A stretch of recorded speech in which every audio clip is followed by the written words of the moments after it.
Sostener una plática es de las cosas más agradables que podemos hacer. Hablar se puede hacer con todo el mundo, platicar no. Platicando con Betty, intercambiando ideas, opiniones, recomendaciones y mucho más. Bienvenidos a Platicando con Betty, una producción de Koinonia Media.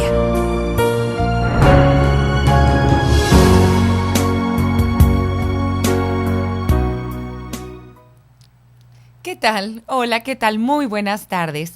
Hoy domingo 10 de noviembre, una servidora, Betty Tapia de Martín del Campo, les da la más cordial bienvenida a su programa Platicando con Betty. Estamos completamente en vivo desde la Parroquia de la Encarnación. Gracias a Julio, que siempre está aquí, al pendiente de todas las personas que vamos llegando a colaborar aquí en Koinonia Radio. Gracias por sintonizarnos, a usted, señor, a usted, señora. Jóvenes que nos escuchan, gracias por sintonizarnos aquí en la 800 AM de su radio, Cadena Baja California, una programación de Koinonia, trabajando para la Arquidiócesis de Tijuana, alzando la voz para evangelizar. La radio de la Arquidiócesis de Tijuana y la Arquidiócesis de Tijuana en su radio. Los teléfonos en el estudio, por si usted quiere hacernos una llamadita, una pregunta, un comentario, lo que usted guste, se los voy a dar porque estamos completamente en vivo.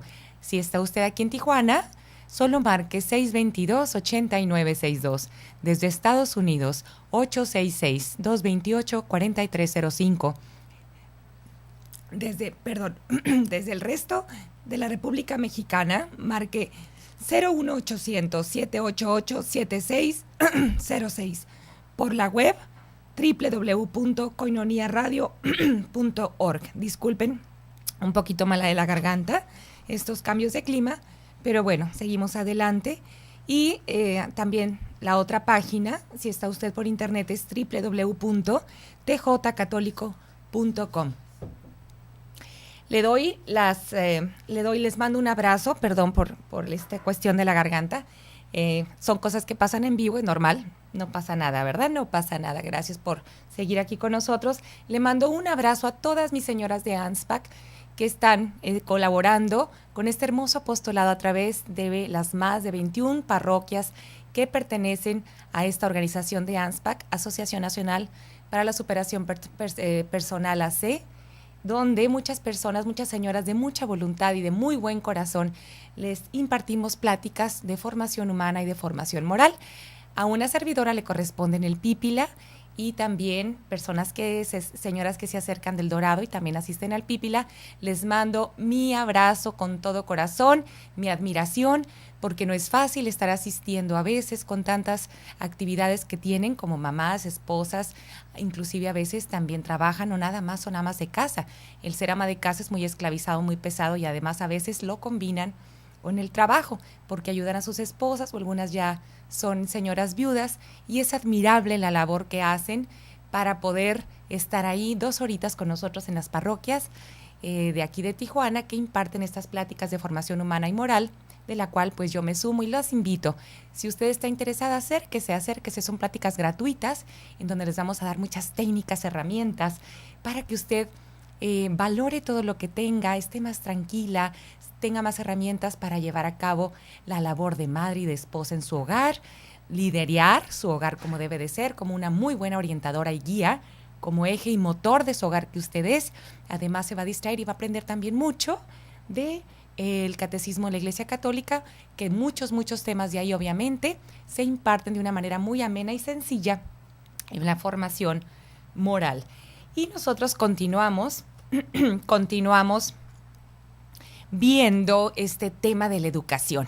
Ahorita es un tema candente, calientito, que está ahorita a nivel nacional. ¿Por qué? Pues por esta reforma educativa que no quiere pasar, que se atora, mucha gente en contra, que no entiende pues el sentido de estas reformas educativas. Muy oportunamente llega este libro haciendo un diagnóstico y un análisis de qué está pasando con la educación en nuestro país, un análisis muy bien llevado, argumentado y fundamentado por la Conferencia del Episcopado Mexicano, este libro editado el año pasado, Educar para una nueva sociedad, reflexiones y orientaciones sobre la educación en México. El domingo pasado estuvimos viendo, así como a manera de resumen, para volver como de alguna manera en preámbulo, enlazarnos nuevamente, engancharnos con este tema y recordar lo que estábamos viendo. Veíamos un panorama así rapidito, un panorama de lo que fue la educación, cómo empezó, la educación en nuestro país, en nuestra nación, desde la primera evangelización. Y veíamos que la primera escuela erigida por Fray Pedro de Gante antes de la llegada de los 12 misioneros franciscanos en 1524, pues desde ahí empieza pues la educación evangelizando, ¿verdad? La cuestión religiosa siempre inmiscuida desde los principios de la educación en nuestro país. También la fundación del Colegio de la Santa Cruz de Tlatelolco en 1536 y la Universidad de México, que fue en 1553 hasta nuestros días. Desde entonces y desde ahí la Iglesia ha sido motor de la educación en nuestra nación, y el acontecimiento guadalupano incidió de forma significativa en la vida de los nuevos cristianos, valorando su dignidad. Los indígenas de aquel entonces se identificaron cada vez más con la nueva religión ante el mensaje amable y el lenguaje simbólico de la imagen de rostro mestizo de Santa María de Guadalupe, que compartía los dolores y esperanzas de su pueblo oprimido. Esta maravillosa pedagogía que hoy de una manera admirable reconocemos y traemos tatuada a todos los mexicanos, que es la pedagogía guadalupana, marcó para siempre la identidad cultural y religiosa de todos nosotros los mexicanos. La obra cultural y educativa de la Iglesia durante el largo periodo virreinal fue notable. Mencionemos la introducción de la imprenta que hiciera el obispo Fray Juan de Zumárraga, y que lo mismo permitió la difusión de obras de medicina que de catequesis, de derecho o de lenguas indígenas. También hacia el siglo XVII se divulgaron las crónicas religiosas, que constituyen las fuentes claves de la historia de México virreinal, así como las primeras obras dramáticas y de poesía, entre las que destacan aquellas de la famosa Sor Juana Inés de la Cruz. ¿Quién no ha leído aquellos versos tan hermosos de Sor Juana Inés de la Cruz? Por supuesto. Para los siglos XVII y XVIII, o sea, para los 1600 y 1700, la obra impresa tuvo que diversificarse en textos históricos, literarios y científicos debido a su gran volumen, aún en medio de las dificultades por la carestía para conseguir el papel, y también a la prohibición por cédula real de que se escribiera sobre temas de América.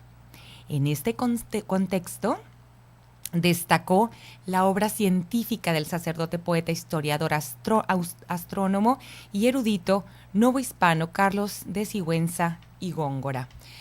Hagamos pues finalmente una alusión a la riqueza del periodismo novohispano, al cultivo de las letras y, lo más importante aún, la fundación de colegios y universidades, entre las que destaca la Real y Pontificia Universidad de México y los colegios de la Compañía de Jesús, que fueron forjadores de la cultura nacional y restauradores de nuestra historia. De esta manera fue como se sentaron las bases de la educación en México, así como de una cultura nueva, mestiza, que empezó a consolidarse con los esfuerzos de la Iglesia en el Nuevo Mundo.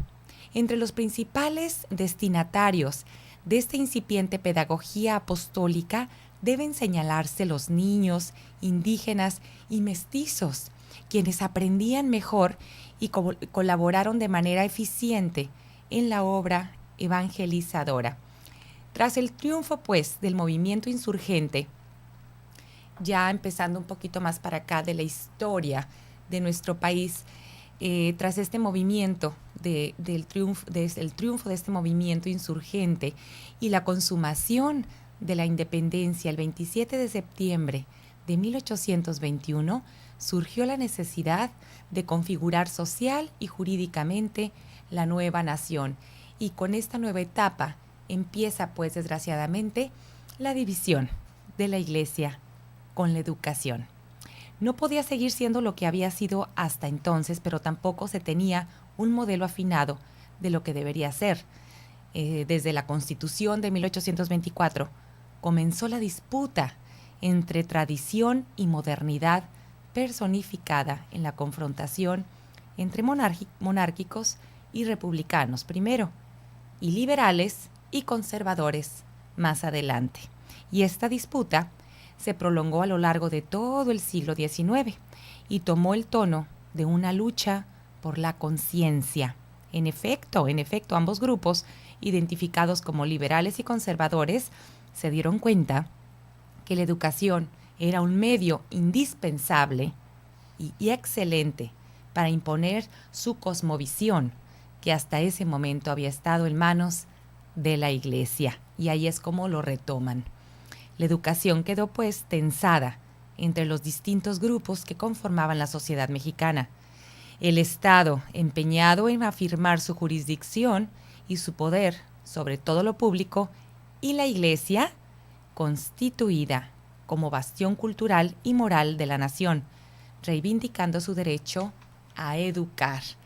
El triunfo liberal, pues, tras la Guerra de Reforma o Guerra de los 3 años, como también se conoce, puso la educación de manera exclusiva y única en manos del Estado, por lo que era indispensable, por encima de todo, la exclusión del clero de las funciones educativas.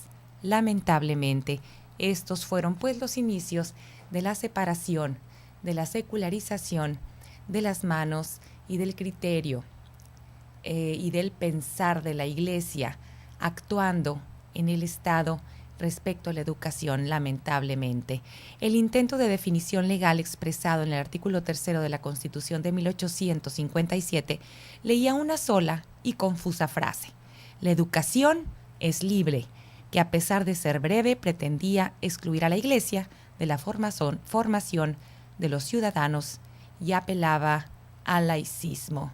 Regresamos con este punto importante de la historia de la educación en México y la división de la Iglesia después de una pausa. No se vayan. Aún hay mucho que platicar con Betty. No le cambies. Después de esta breve pausa, estamos contigo.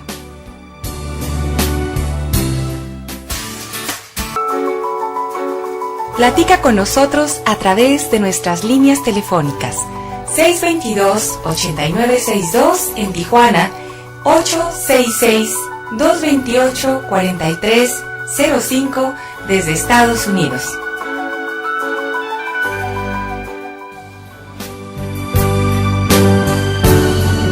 Sigamos platicando con Betty. Ya estamos de regreso. Koinonia Media.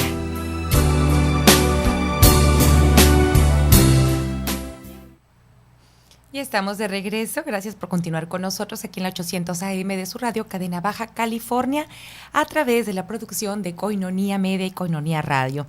Y estábamos comentando, pues, cómo surgió el secularismo, el laicismo, la división de la Iglesia Católica, desgraciadamente, en el criterio de la difusión y sobre todo en el fundamento de la educación, pues, de la nación, con la participación de la Iglesia. Quien quisiera impartir, pues desde entonces, desde esta modificación del artículo 3 de la Constitución de 1857, después de implantar y de imponer esta frase, la educación es libre, ¿verdad? Que a pesar de que era una frase breve, como se comentaba hace ratito, pues era una frase muy abierta que incluía y apelaba al laicismo, y pues tenía muchas interpretaciones, y de ahí pues se valía el gobierno para poder manejarla y manipularla a su antojo. Quien quisiera entonces desde ese momento impartir educación, debía sujetarse a los reglamentos generales que se dieran sobre la materia, lo que hacía del concepto de libertad expresado en la ley algo en la realidad inexistente. Durante el periodo de implantación de la reforma, se promulgó, entre muchas otras leyes, la Ley Orgánica de Instrucción Pública, la cual contenía los principios liberales de educación secular, gratuita y obligatoria, y la prohibición para las corporaciones religiosas para impartir la educación y administrar escuelas. La impronta decisiva del liberalismo en la Constitución de 1857, pues, redujo la acción de la Iglesia lamentablemente, al ámbito de lo privado, condenando su acción y su tarea educativa a la ilegalidad. Al suprimir completa y radicalmente a la Iglesia del panorama educativo, las bases que habían sustentado la educación en México por varios siglos se tambalearon y la educación se empezó a utilizar como un medio de control social e ideológico hasta nuestros días. En los años del Porfiriato, prácticamente de 1876 a 1911, se mantuvo como marco general la confrontación iniciada en el siglo XIX por la jurisdicción, la orientación y dirección de la educación. Sin embargo, el general Porfirio Díaz no quiso tener en la Iglesia, no quiso tener a la Iglesia como enemiga. Por el contrario, buscó su alianza, aunque sin dar marcha atrás en ninguno de los preceptos constitucionales, pues así se diera. La fórmula, liberales en el texto y conservadores en la realidad histórica concreta, dejó huella en la compleja relación de la Iglesia con el Estado mexicano. Desde ahí, pues, empezaron las dificultades de la relación y de la participación de la Iglesia, con muchos problemas por la falta de una clara interpretación de las leyes. ¿Por qué? Porque pues, siempre se ha sabido que la manipulación del pueblo es a través de la educación. Y el poder, el gobierno, las autoridades, lo que siempre les ha interesado es el poder y el dinero. Y manejando la educación del pueblo, pues pueden llevarlo a donde ellos quieran, porque simplemente manipulan el pensamiento. En el tiempo en el que el general Díaz estuvo al frente del país, se pueden distinguir al menos dos elementos claves para entender la educación que se impartió en el siglo XX, o sea, en los 1900. ¿Cuáles son esos dos puntos del cual se caracterizaron este periodo del general Díaz? Primeramente, el largo periodo de paz porfiriana propició en los grupos sociales más favorecidos un gran optimismo en el desarrollo económico de México y alentó la confianza en un futuro de progreso que se identificaba con la idea liberal de un país moderno, aparentemente de un país moderno.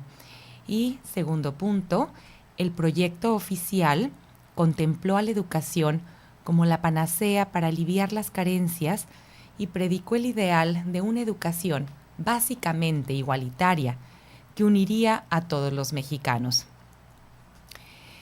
Si bien nada se modificó en el plano jurídico, Porfirio Díaz intentó la conciliación con la Iglesia, buscando de manera voluntarista la paz interna, y así permitió el desarrollo eclesial. Se crearon nuevas parroquias, nuevas diócesis y nuevos conventos para hombres y para mujeres, y un número considerable de órdenes religiosas llegaron a México a fundar sus escuelas, que con las ya establecidas fusionaron sin ningún problema por parte del Estado. Muchas escuelas primarias dependían de las parroquias o de maestros muy acreditados en las localidades y que, aunque pequeñas, gozaban de prestigio social, y muchas preparatorias dependían también de los seminarios diocesanos. La paz porfiriana permitió a inicios del siglo XX la llegada al campo educativo de muchos grupos de religiosos y religiosas que abrirían las puertas de sus escuelas e instituciones particulares que se convertirían en las de mayor prestigio del país. Esto pues en este tiempo del porfiriato. Y estas fueron notables. Por ejemplo, vamos a citar algunos ejemplos, tal vez algunos de ustedes por el lugar donde nacieron o sus padres, sus familiares, sus abuelos podrán comentarles de que les haya tocado esto, ¿verdad? Más bien, pues yo creo que más de la cuarta, quinta generación. El Liceo Católico de Guadalajara, 1879, el Instituto Científico del Sagrado Corazón de Morelia, 1902, el Colegio Católico de Amecameca, la Escuela de Jurisprudencia fundada por la Sociedad Católica en Guadalajara, 1870, y una similar en la Ciudad de México, la Escuela Nacional de Guadalajara, que también tenía una escuela libre de ingeniería, y el Colegio Pío de Artes y Oficios de los Jesuitas en Puebla. En realidad, los colegios de los jesuitas eran verdaderas preparatorias. Estas fueron algunas instituciones, escuelas, pues que se convirtieron de mayor prestigio en el país en aquel entonces. No obstante el crecimiento de la educación confesional, la política planificadora del régimen mantuvo el predominio del Estado y sus escuelas sobre la iniciativa privada. En 1888 se promulgó la Ley de Enseñanza Obligatoria, aunque solo 33% de los niños acudían a la escuela primaria, nada más el 33%. Si bien los datos acerca del número de las escuelas son contradictorios, el predominio de las oficiales es innegable. Entre las órdenes religiosas que se instalaron en México, debemos señalar a los hermanos lasallistas, quienes formaban con particular empeño a los docentes y abrieron escuelas primarias gratuitas también. A los jesuitas, educadores por antonomasia y cuya obra educativa se extendió a la Tarahumara con características de misión. También a los hermanos maristas, cuyo lema era formar buenos ciudadanos y excelentes cristianos. A la orden salesiana, con particular empeño en formar a la juventud y a la clase obrera. A los josefinos, fundadores de la Unión Católica Obrera, y a la presencia abnegada y el concurso educativo de numerosas órdenes religiosas femeninas y de particulares. Hubo de parte de la Iglesia un gran esfuerzo educativo para enfrentar la dura realidad social que se vivía en el campo y en las ciudades, buscando siempre poner en marcha proyectos e instituciones que aliviaran las tensiones existentes y promovieran la justicia, siempre la justicia y la equidad y mejores condiciones de vida. El proyecto educativo de la Iglesia Católica se desarrolló paulatinamente entre los siglos XVI y XIX, aunque sus conceptos educativos quedaron oficialmente expresados apenas en el siglo pasado, cuando el derecho canónico definió su incumbencia en la educación, apenas pues en el siglo pasado. El objetivo principal de la educación católica se centró en crear líderes seguros y firmes en el pensamiento cristiano, con habilidades, hábitos y virtudes para poder dirigir al pueblo cristiano y defenderlo. Tanto el régimen de Díaz como el corto periodo presidencial de Francisco I. Madero fueron bastante tolerantes con la Iglesia Católica, pero tras la usurpación de Victoriano Huerta en el poder, se infiltraron ideas socialistas y hubo influencia protestante y norteamericana que regresó al anticlericalismo, apoyado por los esfuerzos de Pancho Villa de sacar las raíces del catolicismo de México. Ahí empieza pues también esta corriente, este tiempo negro para la Iglesia de querer sacar las raíces del catolicismo de México, ¿verdad? Liderado por Pancho Villa, influenciado por esa enorme masa protestante norteamericana y socialista, llevado a cabo también con la colaboración de Pancho Villa. La revolución, con la promulgación del artículo 3 constitucional, revivió el añejo pleito entre conservadores y liberales, recrudeciendo el anticlericalismo oficial, reafirmando la laicidad del Estado y la ilegalidad de la acción de la Iglesia en materia educativa. Los ideólogos revolucionarios retomaron la educación como vehículo para la expansión de los nuevos ideales de la nación, inspirados por un laicismo militante. Tener el control de la educación significaría tener el control de la población e implementar e implantar su ideología a donde quisieran llevar al pueblo. El Estado, pues, autonombrado rector de la sociedad, para poder darle cohesión debería controlarla y unificarla y así llevar a cabo sus metas. Vamos a regresar después de una pausa para continuar con esta historia tan interesante, pues, de la participación de la Iglesia en la educación y cómo salió de ella. Vamos a una pausa y regresamos. Ahora hay mucho que platicar con Betty. No le cambies. Después de esta breve pausa, estamos contigo.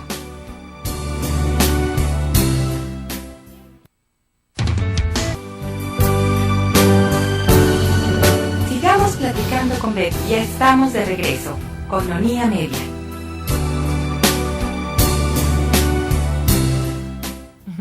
Ya estamos de regreso y continuamos con esta interesante historia a través de los años, cómo pues la participación de la Iglesia tuvo que dejar su mano, su criterio de formular principios en la educación en México y de participar pues en la educación de los mexicanos debido a la imposición y manipulación del Estado. La idea del primer presidente del periodo constitucional, que fue Venustiano Carranza, era seguir manteniendo la postura del antiguo régimen, o sea, con respecto a la educación, una postura bastante laxa ante la educación confesional. Pero este constituyente de 1917 iría mucho más lejos. ¿Qué propuso? Propuso extender el laicismo a las escuelas particulares de educación primaria, así como prohibir a miembros de las asociaciones religiosas establecer, dirigir o impartir enseñanza en los colegios. Las escuelas primarias particulares solo podían establecerse sujetándose a la vigilancia oficial. La enseñanza libre que proclamaba al inicio del artículo era meramente nominal.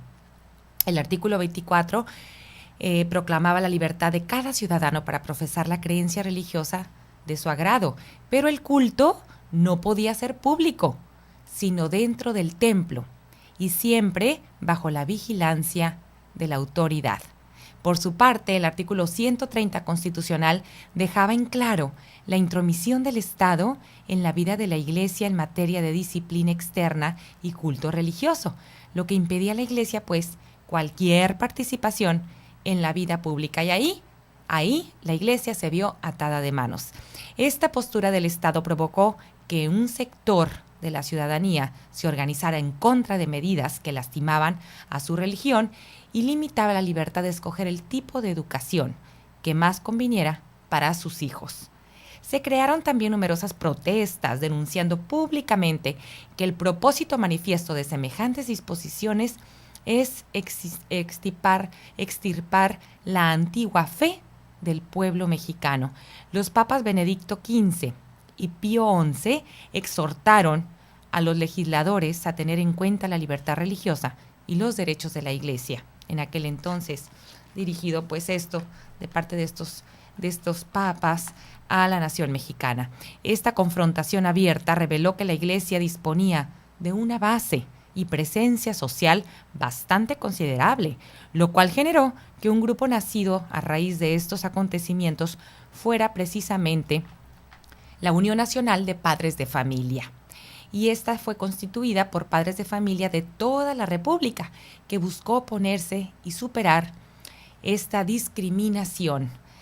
La Unión Nacional de Padres de Familia, con las siglas UNPF, primera organización de escuelas particulares de las muchas que se formarían posteriormente, se manifestó abiertamente en defensa de sus derechos. De este periodo de recrudecimiento de la confrontación, pues entre Iglesia y Estado, quedó una enseñanza luminosa. ¿Cuál fue esta enseñanza?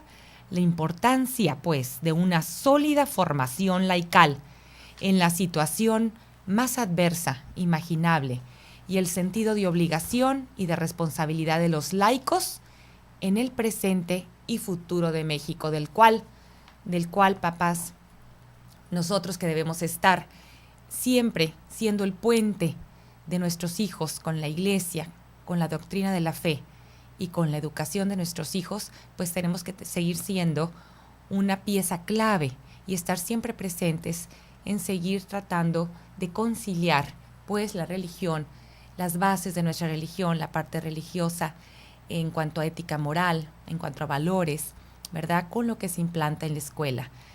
Aunque sea la educación laica y gratuita, Los papás pues tenemos que tener siempre el criterio de estar estableciendo este puente y estos lazos para que no se desligue una de la otra.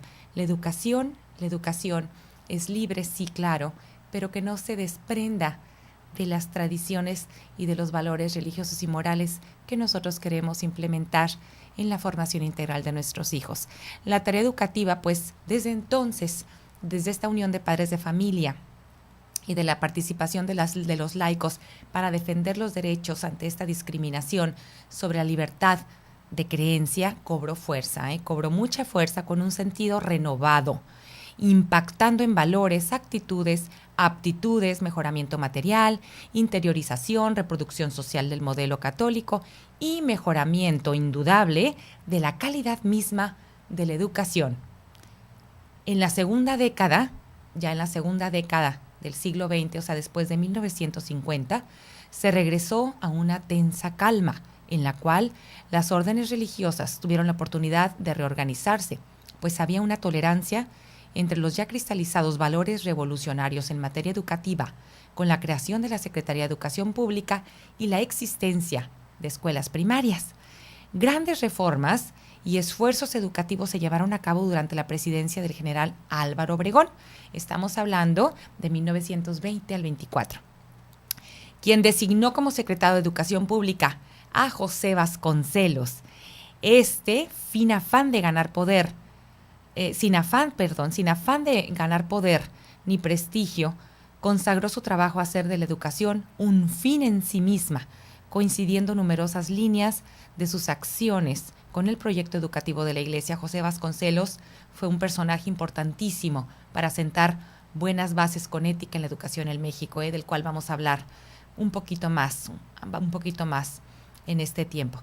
Vasconcelos reconocía que uno de los mayores problemas del país era que el mexicano no tomaba parte de su pasado y no estaba en total comunión con su cultura, debilitando así la identidad nacional. Fíjense qué interesante. Desde entonces él captó esta parte de lo que venía pasando culturalmente en la mentalidad y pensamiento de la formación integral del mexicano desde que fue conquistado. ¿Qué pasó con la colonización? ¿Qué pasó con las raíces de las raíces de los indígenas y después con la conquista? ¿Qué ruptura hubo ahí? Que no había podido haber un enlace nuevamente y una conciliación entre estas raíces, ¿no? Estas costumbres. El mexicano debía reconciliarse, decía Vasconcelos, con su pasado, que como lo hemos venido analizando, posee en el cristianismo una parte importantísima de su identidad y de su cultura. Conviene resaltar que el proyecto educativo vasconcelista, plenamente humanista, muy humanista, empataba con las aspiraciones y objetivos de la concepción educativa de la Iglesia, y la ética era uno de los 3 ejes: física, ética y estética, con base en la persuasión y en el ejemplo. Se promovía la virtud, el propósito social de cada persona, la tolerancia, la fraternidad y la moral de servicio, con valores fundamentados en las enseñanzas del Evangelio.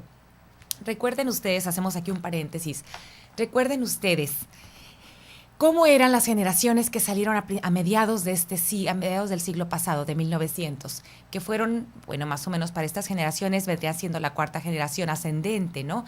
Como los abuelos, los bisabuelos, los tatarabuelos para muchos. Recuerden con qué pundonor y con qué pudor, ¿verdad? Crecían. El pudor no nada más hablando de la parte física de su cuerpo, sino de su alma. O sea, el pundonor de su alma, la transparencia y el cuidado que le daban al espíritu y al alma en cuanto al valor de la moral, en cuanto al valor, pues, de la cuestión religiosa, en cuanto al valor de esa ética moral y religiosa. Es decir, el respeto a su persona, el respeto al prójimo, la actitud de servicio. Los modales que se tenían era una forma de manifestar esa riqueza interior con la cual se vivía, ¿no? Había muchos valores religiosos, familiares, muchos valores familiares que prevalecían y se trataban de conservar y de proteger a costa de todo.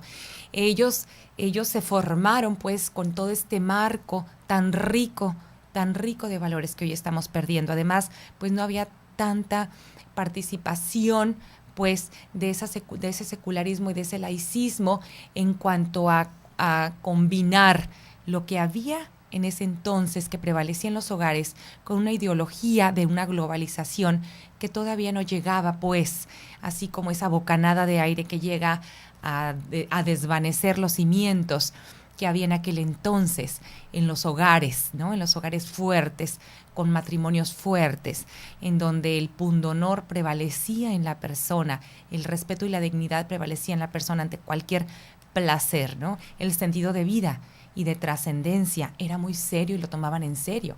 La dignidad de la persona era la columna vertebral del ser humano, y su preparación era importantísima, se veía con un respeto, con un gran respeto. Entonces, bueno, eso era la riqueza de lo que antes prevalecía en la educación y en la formación integral de los hijos, y de los cuales pues había un ejemplo y un testimonio de los mismos padres, ¿no? Es claro, se vivían otras cosas, se vivía el machismo, se vivían muchas otras cosas, o sea, nunca ha sido impecable del todo, ¿no? Y siempre vamos a tener esa influencia. Pero bueno, vean la diferencia, cómo sale hoy un joven graduado, titulado de la universidad, y cómo salía antes un joven graduado y titulado de la universidad, ¿no? Simplemente el vocabulario y la actitud que tienen ahora y antes, ¿no?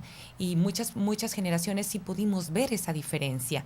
¿Por qué? Porque nos lo platicaban. ¿Y cómo podemos verlo ahora? Ahora un jovencito parece graduado y titulado de la universidad, parece que no cursó una carrera universitaria, ¿verdad? La actitud tan inmadura muchas veces, ¿no? Y tan falta de valores, pues te da a entender una muy poca ética, muy pobre ética. Vamos a una pausa y regresamos. No se vayan.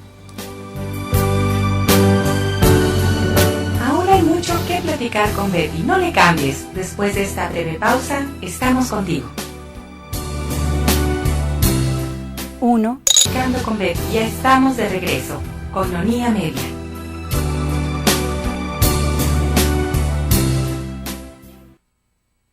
Ya estamos de regreso y platicábamos de José Vasconcelos, este personaje tan importante que fue secretario de Educación Pública, más o menos en el periodo de 1920 al 24 con Álvaro Obregón, que bueno, él retoma la parte humanista y los valores, la ética moral, religiosa, todos esos valores importantísimos para formar seres íntegros, ciudadanos de nuestra nación desde entonces, ¿no? Y sí podemos ver la diferencia hoy de cómo salen egresados nuestros jóvenes universitarios, con qué actitud, ¿verdad? Con qué mentalidad, ¿verdad? No todos, pero en general, a cómo hace 50, 60, 70 años, pues, salía un egresado universitario.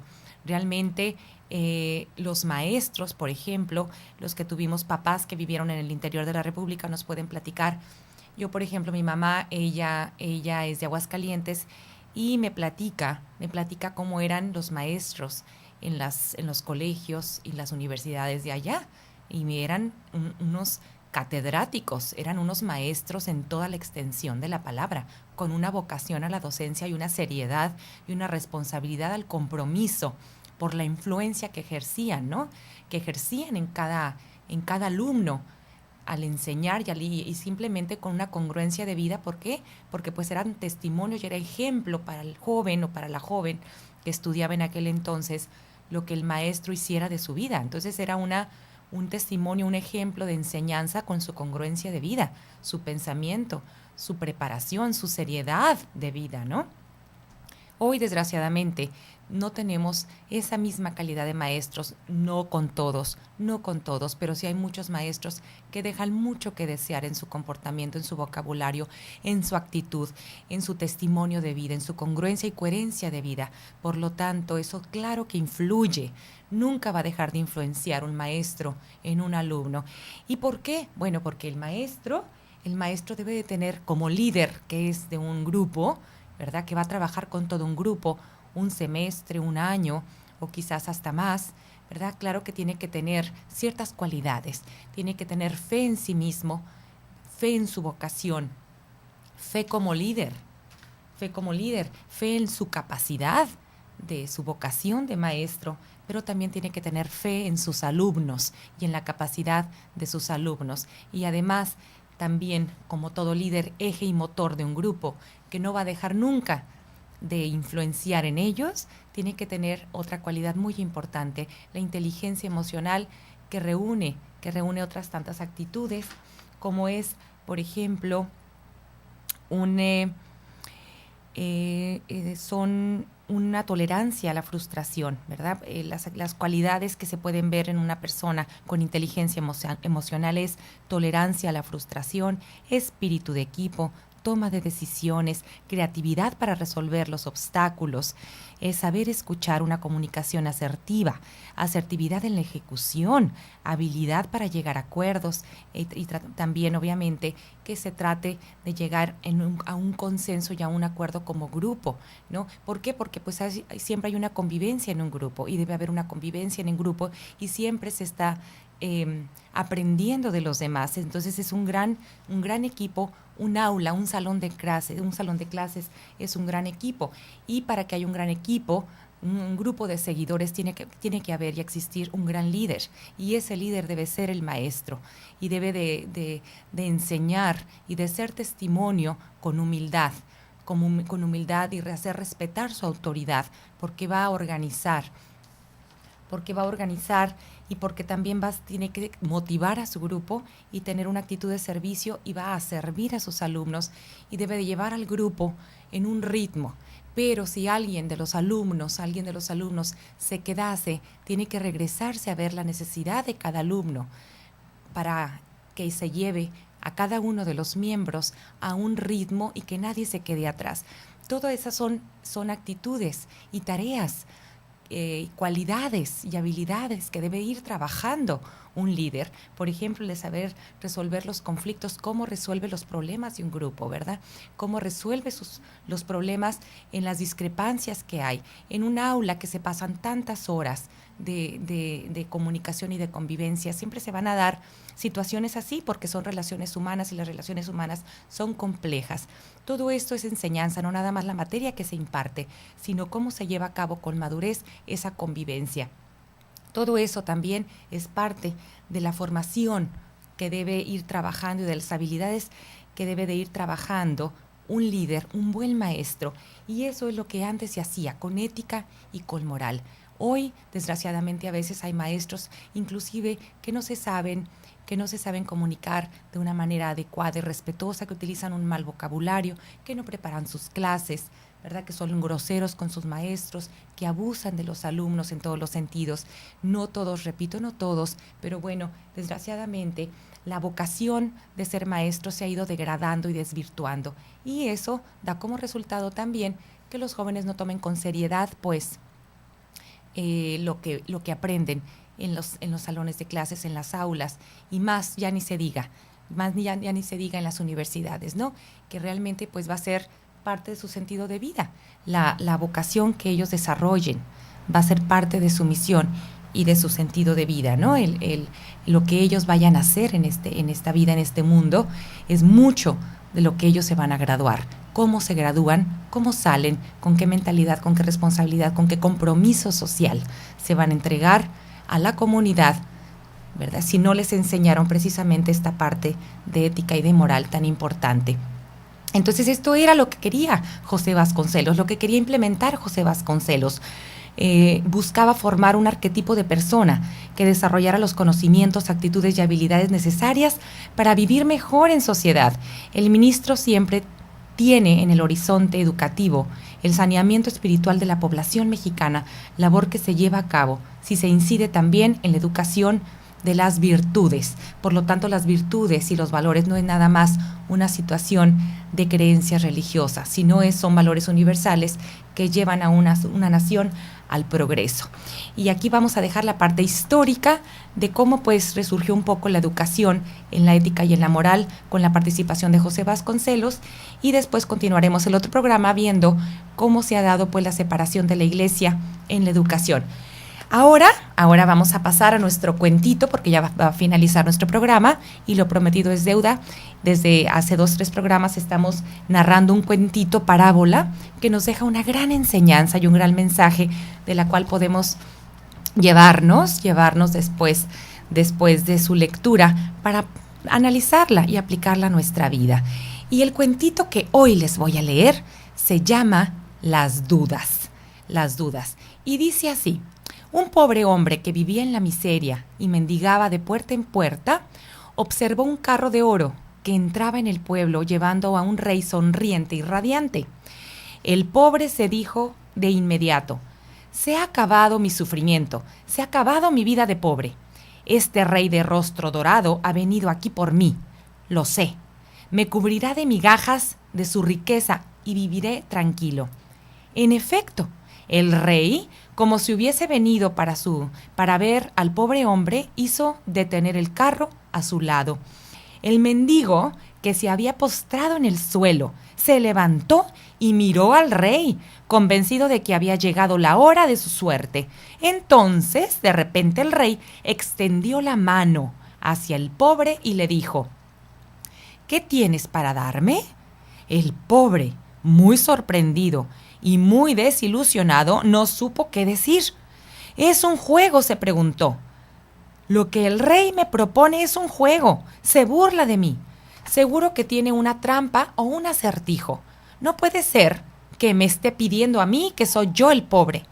Entonces, al ver la persistente sonrisa del rey, su luminosa mirada y su mano tendida, el pobre metió la mano en su alforja, que contenía unos puñados de arroz. Cogió un grano de arroz y se lo dio al rey, que le dio las gracias y se fue enseguida, llevado por unos caballos sorprendentemente rápidos. Al final del día, al vaciar su alforja, el hombre pobre encontró un grano de oro. Fue entonces cuando se puso a llorar diciendo: ¿por qué no le habré dado todo mi arroz? Dar siempre, pues, hermanos, es recoger esperanza. Cuando damos, cuando somos generosos y caritativos y damos a alguien que está más necesitado que nosotros, nos cuesta trabajo desprendernos porque sentimos que perdemos algo material de lo cual después pudiéramos haber aprovechado. Nos cuesta trabajo desprendernos de lo material. ¿Por qué? Porque también nos costó conseguirlo. Pero a veces tenemos que entender que hay gente más necesitada que nosotros que precisamente necesita de nuestro corazón generoso y no estamos perdiendo al desprendernos. Simplemente en el momento tal vez no veamos esa ganancia. La recompensa tal vez no la veamos aquí, pero la recompensa la tendremos en el cielo, en la vida eterna, cuando Dios nuestro Señor con una sonrisa nos diga: gracias, gracias porque con tu hermano más necesitado fuiste generoso, te desprendiste de aquello que tal vez tú ocupabas para dárselo al más necesitado y lo hiciste feliz un momento, o le diste de comer, o le diste un abrazo, una sonrisa que a ti también te costaba, pero te desprendiste de eso y yo te lo reconozco. Y nuestro Señor nos dará más, mucho más, mucho más. Tal vez nos toque verlo aquí, tal vez les toque verlo a nuestros hijos, a nuestra familia, o tal vez nos toque verlo en el cielo o sentirlo en el cielo. La gran recompensa de dar, hermanos, no tiene valor, no tiene precio. Yo me despido de ustedes, un abrazo y hasta la próxima semana.